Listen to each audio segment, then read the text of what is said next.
monde, j'espère que vous allez bien. Je vous retrouve aujourd'hui dans une nouvelle vidéo où je vais vous parler de tous mes anti-cernes préférés et je vais vous détailler un petit peu l'utilisation que je fais de chaque anti-cerne. Donc il n'y a pas d'ordre particulier, j'ai pas fait un top 5, j'ai pas fait de classement, je vais juste vous parler des anti-cernes que j'utilise très souvent. J'espère que la vidéo va vous plaire, je vous laisse avec la suite.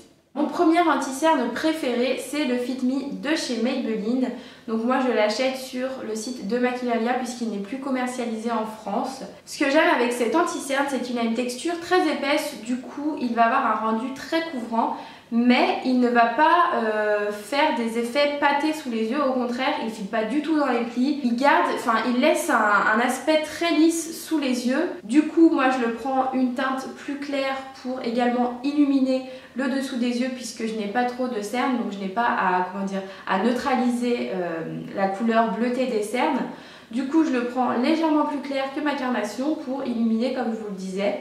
Par contre attention aux personnes qui ont la peau assez sèche et qui ont tendance à avoir le dessous de l'œil déshydraté puisqu'apparemment cet anti-cerne dessécherait un peu le dessous de l'œil. Bon moi j'ai eu aucun problème avec, mais apparemment c'est pour ça qu'il a été retiré du marché en France, donc attention à ces personnes là. Ensuite toujours chez Maybelline, j'aime beaucoup l'effaceur yeux anti-âge, donc qui se présente sous forme de petites mousses comme ça. Et je l'aime beaucoup pour illuminer le dessous des yeux. Je trouve qu'en fait avec la mousse, ça va vraiment apporter un effet naturel.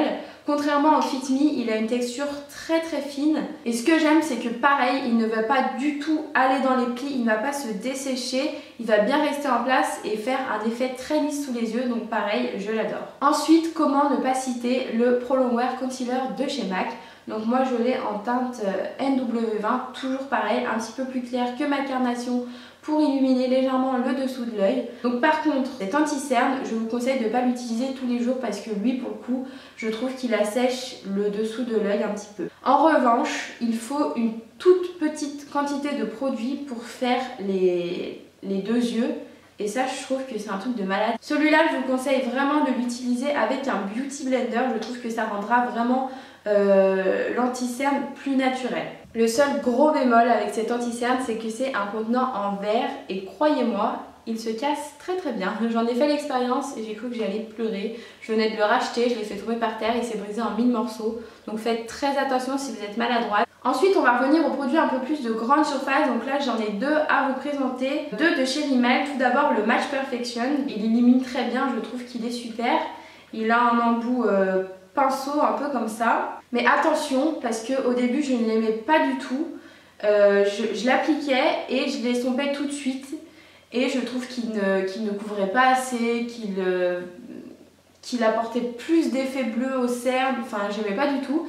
Et un jour je me suis dit que j'allais le laisser sécher et c'est en le laissant sécher un petit peu qu'après il devient super. Donc pour toutes celles qui l'ont acheté et qui comme moi ont été déçues, n'hésitez pas à le laisser sécher un petit peu et à travailler ensuite au Beauty Blender, vous verrez qu'il y a une grande différence. Toujours de chez Rimmel, il y a le Wake Me Up, donc là je l'ai terminé et je ne l'ai pas sur moi, donc je vous mettrai une photo juste ici. Je l'aime beaucoup, il me fait un peu penser au Fit Me de Maybelline mais avec une texture un petit peu moins épaisse. Donc pareil, celui-là je l'utilisais vraiment pour illuminer le dessous des yeux. En revanche, pour cacher les imperfections, il ne me convenait pas du tout. Donc maintenant, on va revenir à des produits un petit peu plus chers. Et donc tout d'abord, je vais vous parler du Naked Skin d'Urban Decay. Je pense que vous le connaissez. Beaucoup le comparent à l'anti-cerne haute couvrance de chez Sephora. Ce qui est vrai, ils ont la même texture, la même tenue, le même rendu. Je trouve qu'ils sont très similaires, sauf qu'en fait, l'anti-cerne Sephora est plus cher. Quand on ramène la quantité au prix, celui-ci est moins cher que Sephora, donc voilà. Là, il est un petit peu trop foncé pour éliminer le dessous des yeux, puisqu'en fait je l'avais acheté cet été. Donc là, je l'utilise pour cacher mes imperfections, c'est exactement la couleur de ma peau. Et il est vraiment super bien, il couvre très bien. La texture est épaisse mais pas trop non plus, moins que le Fit Me par exemple. C'est assez facile à travailler et franchement il est pas mal du tout. Après c'est pas mon préféré mais je le trouve très bien.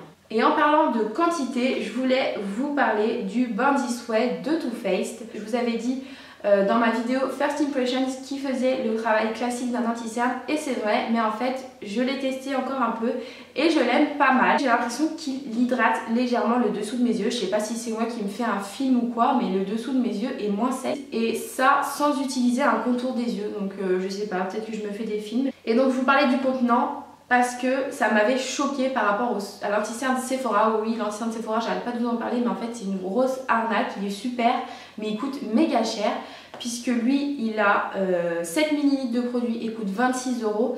L'autre de chez Sephora a 2,5 ml et coûte presque 14 €. Et par exemple le MAC qui a 9 ml et coûte 21 €, là vous voyez carrément la différence avec l'anti-cerne Sephora. Donc pareil, l'anti-cerne de chez Too Faced se présente avec un embout mousse. Je trouve qu'il apporte vraiment beaucoup de lumière quand je l'utilise sous les yeux. Je l'utilise pas pour cacher mes imperfections parce qu'il est un peu trop clair. Et lui je le laisse également sécher un petit peu pour que ça apporte encore une fois plus de lumière. J'ai l'impression que je fais que répéter ça depuis le début. Donc voilà, c'est tout pour mes anti-cernes préférés. N'hésitez pas à me dire en commentaire quel est le vôtre, enfin quels sont vos anti-cernes préférés à vous. J'espère que la vidéo vous aura plu. Si c'est le cas et si vous aimez mes autres vidéos, n'hésitez pas à vous abonner à ma chaîne, ça me ferait super plaisir. Donc moi, il me reste plus qu'à vous faire de gros bisous et à vous dire à bientôt dans une prochaine vidéo. Salut!